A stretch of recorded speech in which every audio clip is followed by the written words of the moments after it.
Okay, so quick update regarding the ongoing geopolitical situation in our region. Just an hour ago, US and Israel ने Iran के ऊपर एक attack launch करा है, जिसकी वजह से ईरान ने रिटेलिएशन के अंदर most of the middle eastern countries जिसके अंदर यूएस के बेसिस हैं, इन विच बहरीन, कतर और यूएई उधर अटैक्स कर रहे हैं यूएस की बेसिस के ऊपर, जिसकी वजह से टेंशन इंक्रीज हुई हैं और it is expected by the expert के in near future it's going to be accelerate. तो what's the lesson for us?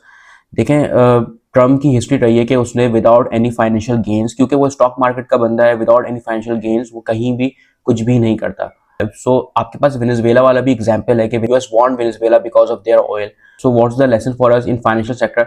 War के अंदर कुछ बेनिफिट्स भी होते हैं और कुछ लोगों को नुकसानात भी होते हैं. सही, तो आपके पास एक बहुत अच्छी एग्जांपल है regarding the Russia Ukraine war, जिसके अंदर रूबेल के ऊपर बहुत ज़्यादा सैंक्शंस लगे थे and then Russia uses crypto currency to trade. ठीक है, so we have a quite big chances के क्रिप्टो करेंसी के अंदर हम बहुत ज़्यादा क्रिप्टो के अंदर देखें कि क्रिप्टो ऊपर जा रही है. बहुत ज़्यादा फ्लक्चुएशन हो सकती है क्रिप्टो के अंदर.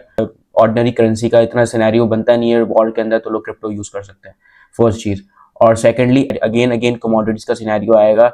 यूएस इन्वॉल्व है तो अगेन ऑयल इन्वॉल्व होगा इस जगह पे. और Iran has a plus point that he has a Strait of Hormuz. Strait of Hormuz से almost 50% of oil trade होती है Strait of Hormuz से.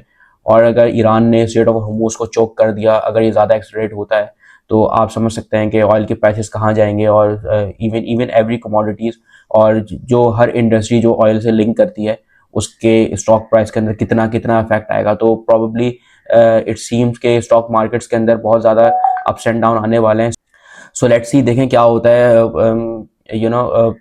ईरान रिटेलिएट कर रहा है और यूएस और इसराइल भी अपना कर रहे हैं.